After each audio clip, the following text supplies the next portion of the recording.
Hello friends, फिर से स्वागत करता हूं आपका आपके अपने चैनल सुशांत चेस स्पाइस में। आज का टॉपिक है रिसेंट प्रज्ञानंदा के गेम के ऊपर, जिसमें उसने मैग्नस कार्लसन को फर्स्ट टाइम क्लासिकल चेस में हराया है। जनरली मैं लेटेस्ट जो गेम्स होते हैं उनको कवर नहीं करता, क्योंकि मास्टर्स के गेम्स में देखिए काफी हायर लेवल का गेम होता है। ओपनिंग का इंपॉर्टेंस बहुत ज्यादा होता है। ओपनिंग प्रिपरेशन और मॉडर्न चेस का जो है कॉम्बिनेशन होता है वो, तो जिससे नॉर्मल रेटेड प्लेयर्स के लिए बहुत ज्यादा फायदा नहीं है। कुछ टेक्निकल एस्पेक्ट्स एंड गेम हो, मिडिल गेम हो, डेफिनेटली सीखने मिलता है, पर वो हमें ओल्ड गेम्स में से भी मिल सकता है। पर आज मैं जो गेम देखने जा रहा हूँ वो हमारा पहले के टॉपिक से रिलेटेड ही है। आप देख सकते हो लेसन 430 और एक आउटपोस्ट का मेरा सीरीज है, प्लेलिस्ट है, उसमें आप देखोगे उन गेम्स को मास्टर्स कैसे यूज करते हैं। जब एक मास्टर के पास आउटपोस्ट ऑन D5 नाइट के लिए स्क्वायर मिलता है तो डेफिनेटली उसके माइंड में पैटर्न्स बनता होगा, और इस तरह के काफी गेम्स उसके माइंड में चलते होंगे। जब मैं ये गेम खुद देख रहा था तो मेरे माइंड में 3-4 गेम्स आए, तो मैंने सोचा ये गेम डेफिनेटली कवर करने जैसा है, क्योंकि पास्ट के जो मास्टर्स के गेम है उसी का ये कंटिन्यूएशन है, एडवांसमेंट है कह सकते हैं, कंटेम्पोररी चेस है टिपिकल, जो क्लासिक स्टाइल में प्रज्ञानंदा ने कार्लसन को बीट किया। चलिए जल्दी से गेम पर चलते हैं। E4 C5 NF3 E6 Sicilian Carlsen का सेटअप है। D4 CD and D4 open Sicilian है। ब्लैक इसमें अक्सर A6 करता है ताकि QC7 पर NB5 से अटैक ना हो। क्वीन साइड को पहले डेवलप करता है ब्लैक, तो इसीलिए व्हाइट BD3 और शॉर्ट कैसल का प्लान यूज करता है, क्योंकि ब्लैक के पीसेस पहले से ही क्वीन साइड पर प्लेस्ड होंगे। ब्लैक ने खेला QC7, उसको कैसल, उसको night F6, queen E2, bishop C5 आने पर नाइट B3 कर सकता है, और अब व्हाइट E5 आना चाहता है तो ब्लैक तुरंत D6 करता है ताकि E5 स्टॉप हो। आगे चल के हम देखेंगे कि व्हाइट C4 करना चाहता है, इसीलिए नाइट C3 नहीं किया है। C4 करने से B5 और D5 ये दोनों जो मेन ब्लैक के ब्रेक्स होते हैं वो स्टॉप होते हैं। इसको मारोक्सी बाइंड का सेटअप कहते हैं, जिसमें E4 और C4 दोनों हो। ब्लैक ने खेला D6, उसको C4, night D7, night C3, night E5। इस तरह से हुआ क्या, C4 पे अटैक रखा है तो BC2 को QC4 हो सकता है, यानी कि ब्लैक को जो है नाइट इंटू D3 करके बिशप पेयर का एडवांटेज मिलेगा। पर इस पोजीशन में बिशप पेयर का इंपॉर्टेंस थोड़ा कम है, क्योंकि एक बिशप तो ब्लैक का अटका हुआ ही रहेगा और व्हाइट के पास स्पेस भी है सेंटर में, तो H3 ताकि F4 को नाइट G4 नहीं हो सके।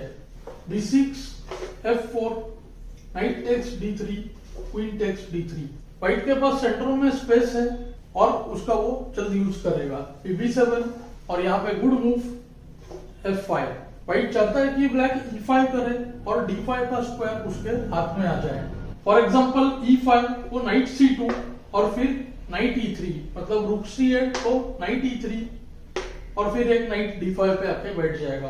पर ये करना मेरे ख्याल से ब्लैक का एक सही ऑप्शन था, क्योंकि इसी तरह का पोजीशन बाद में आ गया और वो इससे भी खराब हुआ।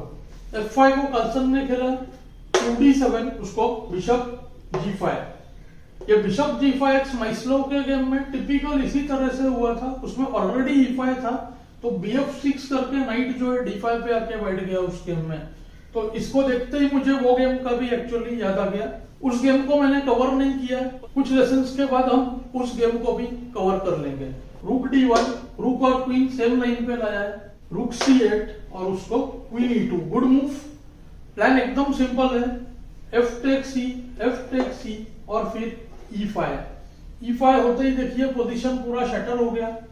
अब D टेक्स E5 को नाइट F5, और आप देख सकते हो पोजीशन ऑलमोस्ट लूजिंग है। नाइट G7 का थ्रेट है, बिशप F6 हो सकता है और क्वीन H5 चेक आ सकता है, यानी कि ये पोजीशन लगभग लूजिंग है ब्लैक का।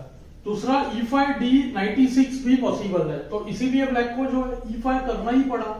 और इस बार E5 का इंपैक्ट ऐसा हुआ कि bishop takes F6, bishop takes F6, knight C2, और आप देख सकते हो जो पिछला लाइन डिस्कस किया था उसमें एटलीस्ट व्हाइट का बिशप C1 पर था, अब वो बिशप ट्रेड हो चुका है और ये जो पोजीशन है पहले के मुकाबले और ज्यादा खराब है ब्लैक का, यानी कि QD7 हम कह सकते हैं कि ऑलरेडी मिस्टेक हो चुका है। हो सकता है क्वीन E2 को ब्लैक ने थोड़ा अंडर एस्टिमेट किया हो।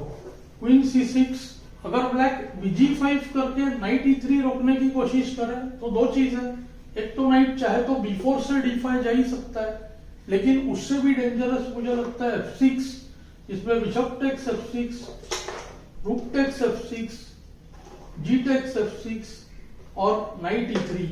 ये पोजीशन लगभग लूजिंग होगा क्योंकि नाइट अब F5 पे आके बैठ रहा है, night G7, night D6, queen H5 और नाइट C D5 भी आ रहा है, तो ये पोजीशन मेरे ख्याल से ब्लैक का टोटली लूजिंग है, यानी कि बिशप इस वक्त F6 पे से हट नहीं सकता।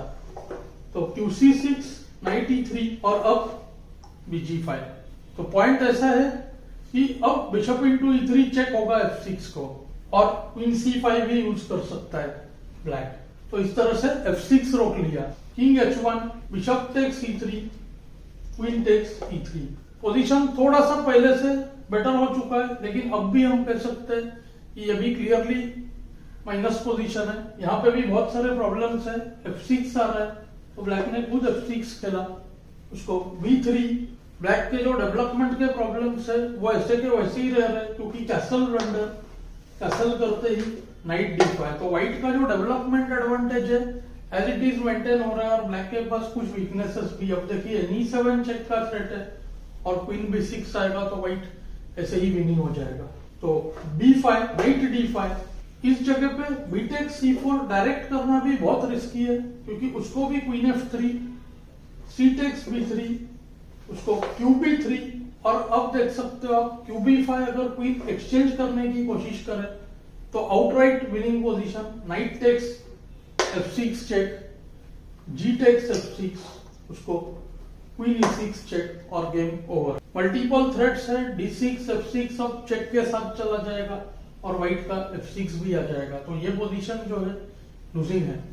इसलिए पहले क्वीन C5, क्वीन F3 और अब B टेक्स C4, उसको queen H5 check, king F8 force G6 को FG6 था, और अब यहाँ पे रूक F3 और एक गुड मूव, रूक थर्ड रैंक पे आना चाहता है, कुछ केसेस में G3 पे आ सकता है G7 पर अटैक करने के लिए, और कुछ केसेस में C3 पर। For example C takes B3 को रुक C3, अब QB5 को रुक B3 होगा तो क्वीन A5 फोर्स शायद, और यहाँ पे दो तीन ऑप्शंस हैं।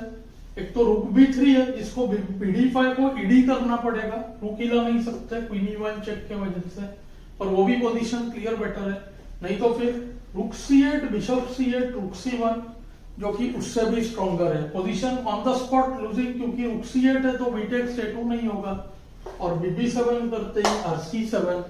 अब देखो ब्लैक का H8 रुक गेम में आ ही नहीं पा रहा है, तो व्हाइट का पोजीशन विनिंग है। यानी कि अब बिशप D5 लेना फोर्स्ड, उसको रुक टेक्स D5, QB6 और B टेक्स C4। व्हाइट को अब B5 का कंट्रोल मिलने ही वाला है।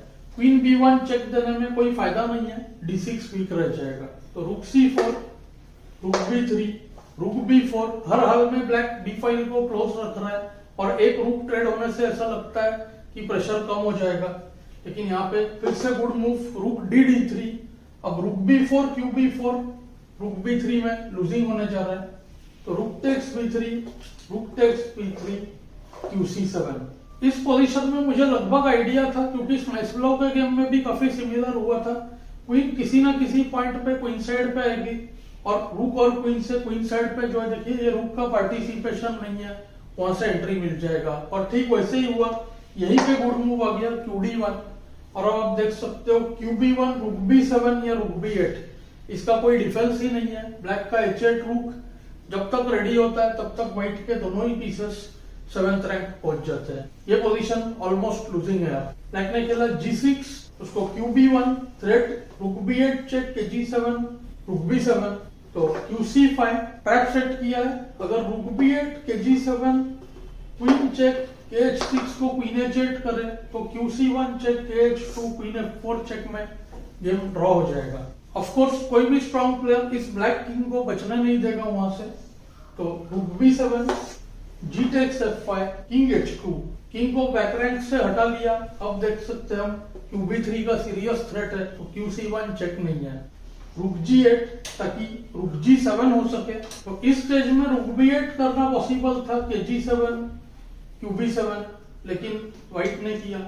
रुक takes H7, position on the spot losing multiple threats है। एक तो QB8 है और क्वीन C8 करते ही क्वीन B3 भी हो रहा है। रुक G7 पॉसिबल नहीं है, तो QC8 QB3 और G7 को RH8 चेक और क्वीन चली जाएगी। तो इस जगह पे कार्लसन ने रिजाइन कर दिया। तो हमने इसमें देखा मॉडर्न चेस जिसमें टिपिकल क्लासिकल प्ले इन्वॉल्व था। स्टैंडर्ड तरह से व्हाइट ने कैसे D5 आउटपोस्ट का यूज किया और लास्ट में क्वीन साइड पे से एंट्री क्रिएट कर लिया। मुझे उम्मीद है आपको ये गेम देख के मजा आया होगा। मुझे कमेंट्स में जरूर बताएं। Thanks for your time.